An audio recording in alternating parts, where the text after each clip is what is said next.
Classes சார்பாக அனைவருக்கும் வணக்கங்கள். இன்னைக்கு நம்ம பார்க்க போற செக்ஷன் BNS 2023ல section 19 act likely to cause harm but done without criminal intent and to prevent other harm. இப்போ என்னன்னா இங்க ஒரு செயல் செய்யப்படுது, ஆனா அந்த செயலை செய்யணுங்கிற கிரிமினல் இன்டென்ஷன் கிடையாது. ஆனா இங்க நாலேஜோட தான் அந்த ஹார்மை காஸ் பண்றாங்க.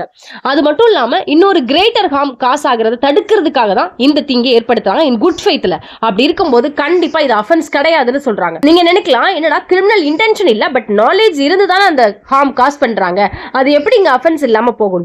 இல்லஸ்ட்ரேஷன் பார்த்தா நமக்கு இன்னும் ஈஸியா புரியும். என்ன அப்படின்னு பாத்தீங்கன்னா, இப்போ இமேஜின் கேப்டன் ஆஃப் வெசல், திடீர்னு ஒரு பெரிய புயல் வருது, கேப்டன் நோட்டீஸ் பண்றாங்க.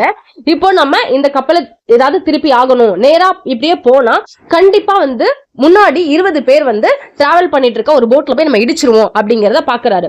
ஓகே, இதுல இருந்து நம்ம திசை திருப்பினாதான் அந்த 20 பேர் போற போட்ல நம்ம இடிக்காம இருக்க முடியும். லெஃப்ட் ஆர் ரைட்ல திருப்பலான்னு பார்த்தா அங்க 2 பேசஞ்சர்ஸ் இருக்கக்கூடிய ஒரு போட் இருக்கு. சோ இந்த இடத்துல அந்த கேப்டன் என்ன பண்றாரு அப்படின்னு பாத்தீங்கன்னா, 20 பேர் போற அந்த போட்ல இடிச்சா அத்தனை பேருக்கும் ஏதாவது ஒரு இன்ஜூரியோ இல்ல அவங்க இறந்து போறதுக்கு வாய்ப்பு இருக்கு. சோ அதனால 2 பேர் போற போட்ல இடிச்சிடலாம்னு சொல்லிட்டு என்ன பண்றாங்க அப்படின்னா, 2 பேர் டிராவல் பண்ணுங்க அந்த போட்ல இடிச்சிடாங்க. சோ இங்க என்ன அப்படின்னு பார்த்தா, அந்த கேப்டன் மேல அந்த 2 பேருக்கு ஏதோ ஆயிடுச்சு, இறந்து போயிட்டாங்க இல்ல இன்ஜுரி ஆயிடுச்சுன்னா அவங்க அந்த கேப்டன் மேல கேஸ் ஃபைல் பண்ண முடியுமானா கண்டிப்பா பண்ண முடியாது. ஏன் அப்படின்னா இங்க கேப்டன் பண்ணது nothing is an offence. Because இங்க என்ன அப்படின்னா, இங்க 20 பேர் டிராவல் பண்ணக்கூடிய அந்த போட்ல இடிச்சா அத்தனை பேர் இறந்து போயிருவாங்க. இங்க ஒரு கிரேட்டர் ஹார்ம் காஸ் ஆகிறத தடுக்கிறதுக்காக தான், டு பிரிவென்ட் கிரேட்டர் ஹார்ம், ஒரு பெரிய ஹார்ம் காஸ் ஆகிறத தடுக்கிறதுக்காக தான் இங்க இன்னொரு தீங்கி ஏற்படுத்தியிருக்காங்க. அதுவும் குட் ஃபெய்த்ல தான் பண்ணிருக்காங்க. அப்படிங்கும் போது கண்டிப்பா இது அஃபென்ஸ் கிடையாதுன்னு சொல்றாங்க. ஓகே, இப்போ இங்க நம்ம ஒரு லாட்டின் மேக்ஸிம் பார்க்கணும். என்ன அப்படின்னா, நெசசிட்டஸ் நான் ஹேபிட் லெஜம், நெசசிட்டி நோஸ் நோ லா அப்படிங்கறதை சொல்றாங்க.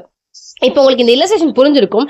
இந்த செக்ஷன் பொறுத்த வரைக்கும் நம்ம ஒரு முக்கியமான கேஸ்ல பார்க்கணும். இங்கிலாந்துல 1884ல டட்லி வெர்சஸ் ஸ்டீஃபன் அப்படிங்கிற கேஸ். இந்த கேஸ்ல என்ன அப்படின்னு பாத்தீங்கன்னா, டாக்டரின் ஆஃப் நெசசிட்டிஸ்க்கு ஒரு அப்சல்யூட் எக்ஸெப்ஷன் அப்படின்னு சொல்லலாம். 4 பேர் ஒரு ஷிப் ரெக்குக்கு அப்புறம் ஓப்பன் சீல லைஃப் போட்ல மாட்டிக்கிறாங்க. இப்போ இந்த 4 பேர்ல 3 பேர் பெரியவங்க, ஒருத்தர் மட்டும் சின்ன பையன். ஸோ 4 பேரும் அந்த நடுக்கடல்ல மாட்டிக்கிட்டாங்க. 20 டேஸா அவங்களுக்கு சாப்பாடு எதுவுமே இல்லாம இருக்காங்க. ஸோ இந்த டைம்ல அந்த சின்ன பையனா இருக்கிறவன் கடல் தண்ணியை குடிச்சு அவனுக்கு என்ன அப்படின்னா சாப்பாடும் இல்லாம ரொம்ப ஒரு மயங்கி கிடக்கிற நிலைமையில இருக்காங்க. இப்போ இந்த 4 பேர்ல ஒரு பையன் சின்ன பையன், மித்த 3 பேர் என்ன பண்றாங்க அப்படின்னு பாத்தீங்கன்னா, இந்த சின்ன பையனை கொன்னு அவனோட ஃப்ளஷை சாப்பிட்டு உயிர் பொழைச்சுக்கிறாங்க. சோ அவங்க என்ன நினைக்கிறாங்கன்னா, 4 பேருமே இறந்து போறதுக்கு பதிலா நம்ம இந்த சின்ன பையனை கொன்னு அவனோட ஃப்ளஷை சாப்பிட்டு நம்ம உயிர் பொழைச்சுக்கலாம், அட்லீஸ்ட் 3 பேராவது உயிர் பொழைச்சுக்கலாம் அப்படின்னு நினைச்சிட்டு அவங்க என்ன பண்றாங்க, அந்த சின்ன பையனை கொன்னுட்டு 3 பேரும் சாப்பிட்டு உயிர் பொழைச்சுக்கிறாங்க.